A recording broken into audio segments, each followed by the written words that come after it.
dibuka dengan keadaan malam di sebuah pesisir kota Jakarta. Ditunjukkan pula seorang wanita yang sedang menenteng high heelsnya. Yang ternyata wanita itu juga menenteng rambut palsu. Barulah kita bisa melihat dia adalah sosok waria dengan wajah yang babak belur. Ia pulang ke rumahnya lalu mandi. Adegan selanjutnya ditunjukkan seorang wanita muda yang memakai kerudung sedang dalam perjalanan di dalam kereta. Ia membuka tasnya dan mengambil sebuah foto dan juga sebuah kertas bertuliskan sebuah alamat. Seketika mengingatkan dia tentang masa lalunya bersama ayahnya. Tiba-tiba saja wanita itu muntah-muntah. Yang bisa kita simpulkan wanita ini jarang bepergian menggunakan kereta. Tiba-tiba telepon wanita itu berbunyi tetapi dia tidak mengangkatnya. Adegan berganti di mana seorang pria terbangun dari tidurnya. Ditunjukkan pula pakaian dalam wanita di situ. Ia mengambil sebuah putung rokok di asbaknya dan menyalakan rokoknya. Lalu ia juga meminum sebuah kopi.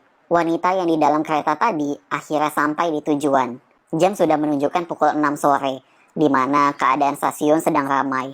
Buset, ini tahun 2011 komuter lain masih brutal banget ya pada naik-naik di atas. Wanita itu akhirnya menuju ke sebuah kamar mandi.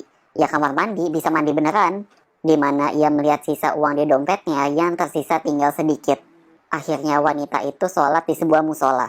Yang akhirnya kita tahu nama dia adalah Cahaya.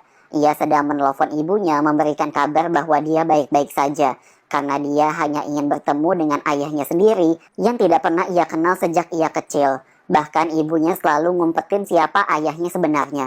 Ia melihat dengan kagum sekelilingnya gedung-gedung tinggi perkantoran. Di mana juga bisa kita simpulkan dia baru pertama kali ke Jakarta. Ditunjukkan pula kemacetan kota Jakarta. Pedagang asongan di jembatan penyeberangan. Adegan berpindah ke sebuah rumah susun yang kita bisa melihat pria yang sebelumnya tadi. Ia mengambil sebuah toples di dalam lemarinya yang ternyata di dalamnya itu berisi segepok uang yang sangat amat banyak. Akhirnya Cahaya menanyakan alamat yang dia cari-cari ke sebuah warung yang ternyata pedagang warung itu tidak tahu tentang alamat itu. Cahaya juga melihat-lihat sebuah korek api yang akhirnya dia beli. Pria itu akhirnya mandi untuk bersiap-siap bekerja. Bekerja loh pakai tanda kutip. Akhirnya Cahaya pergi ke warung yang lain. Apakah benar ini rumah susun sejahtera? Pedagang warung itu langsung bertanya, cari siapa di sini? Cari Saiful. Oh, maksud kamu Ipoy. Yang ternyata membuat bingung anaknya sendiri karena sebutan nama bapaknya itu beda. Namun ketika Cahaya bilang kalau dia anaknya Ipoy, membuat pedagang itu menjadi terheran-heran. Dan pedagang itu juga bilang kalau saat ini Ipoy sedang tidak ada di rumah karena sudah berangkat kerja. Akhirnya Cahaya masuk ke rumah susun itu. Ia mencoba mengetok-ngetok pintu rumahnya, tetapi tidak ada yang buka. Tiba-tiba tetangga sebelahnya bilang bahwa Ipoy sudah pergi kerja dan menanyakan, kamu siapa? Saya anaknya. Kamu anaknya Ipoy? Ipoy bisa juga punya anak ya? Akhirnya ibu-ibu itu memberitahu Cahaya tempat lokasi di mana Ipoy bekerja, di mana Ipoy biasanya bekerja di sebuah jembatan. Cahaya pun langsung menuju ke tempat kerjanya Ipoy. Lalu ditunjukkan seorang pria di dalam mobil yang sedang tergesa-gesa, pakai tanda kutip ya. Pria di dalam mobil itu bilang kalau dia udah pernah nyobain semua orang di situ, tapi Ipoy lah yang paling hebat. Bahkan katanya lebih hebat dari istri si pria itu. Pria itu akhirnya memberikannya uang dan menyuruh Ipoy untuk pergi. Di sisi jalan yang lain, ditunjukkan beberapa waria sedang mencari pelanggan-pelanggannya. Tiba-tiba saja sebuah mobil berhenti dan mencari keberadaan Ipoy ada di mana. Tapi kata temannya itu, Ipoy sudah tidak datang ke situ lagi. Lo bilang sama dia ya, kalau jadi banci, banci aja. Jangan ngerampok juga, nggak pantas, tau gak? Pria itu juga bilang kalau Ipoy telah mencuri uang dari dia sebanyak 30 juta. Cahaya menanyakan kepada salah satu waria di situ. Di sini ada kantor, atau warung, atau toko kah? Karena saya sedang mencari ayah saya, yaitu Saiful. Tetapi waria itu tidak mengenal siapa Saiful. Ketika Cahaya bilang mencari Ipoy, waria itu langsung mengenalinya. Oh, dari tadi kayak Ipoy ya, Pak? Ya.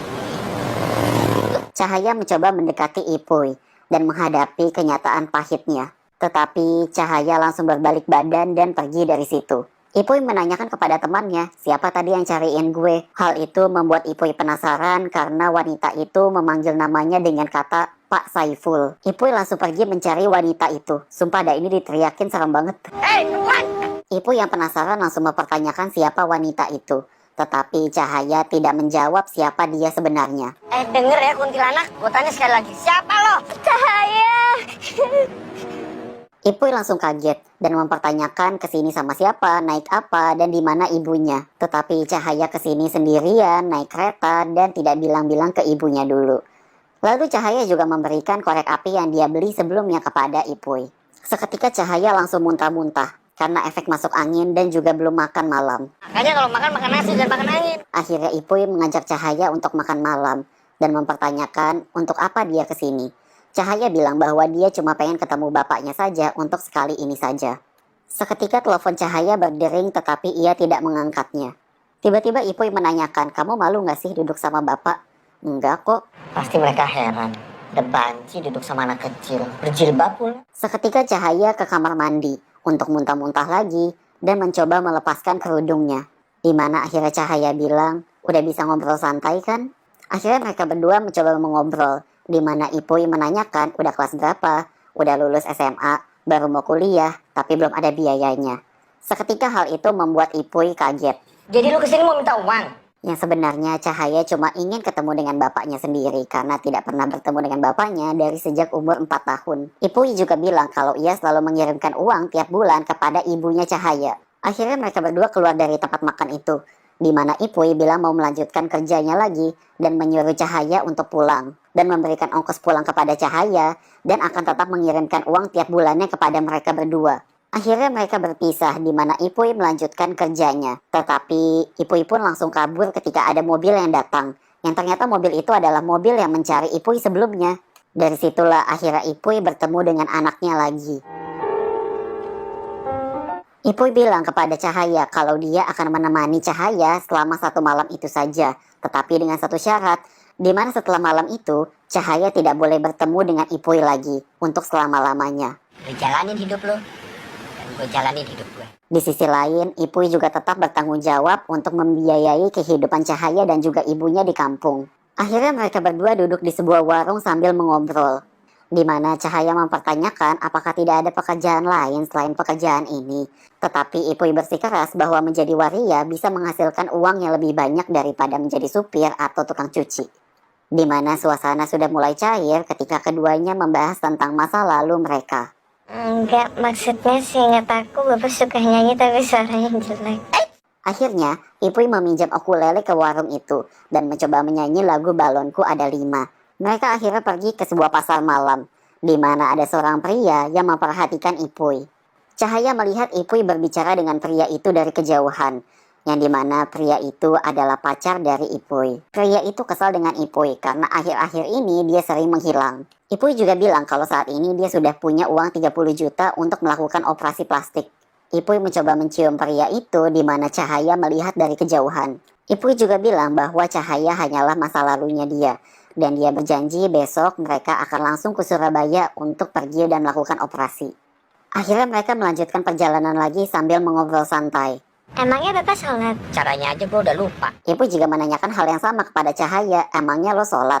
Cahaya menjawab, ya iyalah aku kan anak pesantren. Tetapi seketika ayahnya ini langsung tahu bahwa Cahaya sudah hamil.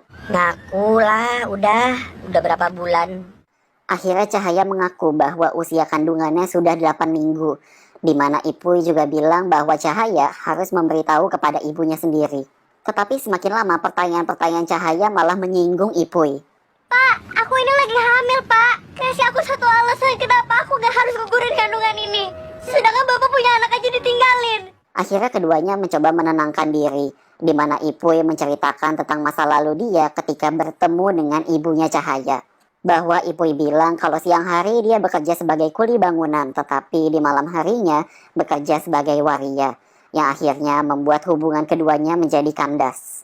Dan dari situlah akhirnya Ipuy mencoba meminta maaf kepada Cahaya karena telah meninggalkannya selama ini. Selanjutnya ditunjukkan Cahaya makan-makan bersama teman-temannya Ipuy yang lain. Akhirnya mereka melanjutkan perjalanan lagi, di mana Cahaya mempertanyakan siapa pria tadi yang di pasar malam, apakah bapak sayang kepada dia. Bapaknya juga mempertanyakan kepada Cahaya, siapa tadi yang telepon-telepon, pacar kamu ya? Di sini akhirnya kita tahu bahwa Cahaya belum memberitahu pacarnya itu bahwa dia telah hamil. Gak ada bedanya, kita sama-sama manusia.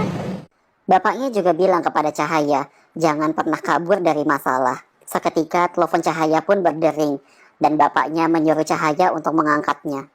Cahaya memberi kabar kepada pacarnya itu kalau dia lagi di Jakarta sedang bertemu dengan bapaknya. BTW shot ini cantik banget loh, kayak menunjukkan perbedaan kehidupan antara keduanya.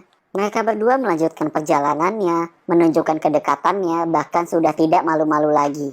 Ipuy menyuruh Cahaya untuk membelikannya rokok di sebuah minimarket. Kok mau sih? Jangan sama banci. Itu bapak aku kok. Ipuy yang sedang menunggu Cahaya di depan tiba-tiba saja kedatangan 3 orang preman, yang dimana 3 orang itu adalah orang yang menagih uang 30 juta kepada Ipuy. Seketika Ipuy langsung berlari, dan meninggalkan Cahaya sendirian. Tetapi naas, nasib Ipuy harus dipukuli oleh beberapa pria-pria itu. Pria itu meminta Ipuy untuk mengembalikan uangnya. Jika Ipuy tidak mengembalikan uangnya besok, ia akan membunuh Ipuy di keesokannya. Di mana salah satu dari preman itu tiba-tiba dia malah memperkosa Ipuy. Suara azan subuh pun berkumandang. Di sisi lain, Cahaya sedang sholat subuh di sebuah musola. Cahaya pun menunggu di tangga rumah susunnya Ipuy. Ia dibangunkan oleh bapaknya, dan ia langsung kaget ketika melihat wajah bapaknya sudah babak belur. Di sisi lain, Cahaya juga membereskan rumahnya Ipuy yang tampak berantakan. Seketika Cahaya menangis ketika melihat foto masa kecilnya bersama ayahnya itu. Cahaya yang ketiduran di ruang tamu akhirnya digendong oleh Ipuy untuk tidur di kasur. Di mana Ipuy juga menelpon ibunya Cahaya untuk memberitahu bahwa Cahaya baik-baik saja. Cahaya menangis, mungkin karena memang ini adalah hari-hari terakhir bertemu bersama ayahnya. Di mana ketika di stasiun kereta, Ipuy juga memberikan uang 30 juta yang ia miliki itu kepada Cahaya. Apapun yang Cahaya lakukan dalam hidup, bukan masalah benar atau salah. Tapi itulah jalan hidup. Di sini Ipuy juga bilang bahwa ini adalah pertemuan terakhir mereka, sesuai perjanjian mereka di awal. Yang bisa kita simpulkan, Ipuy akan menghadapi kenyataannya di mana ia akan bertemu dengan preman-preman sebelumnya.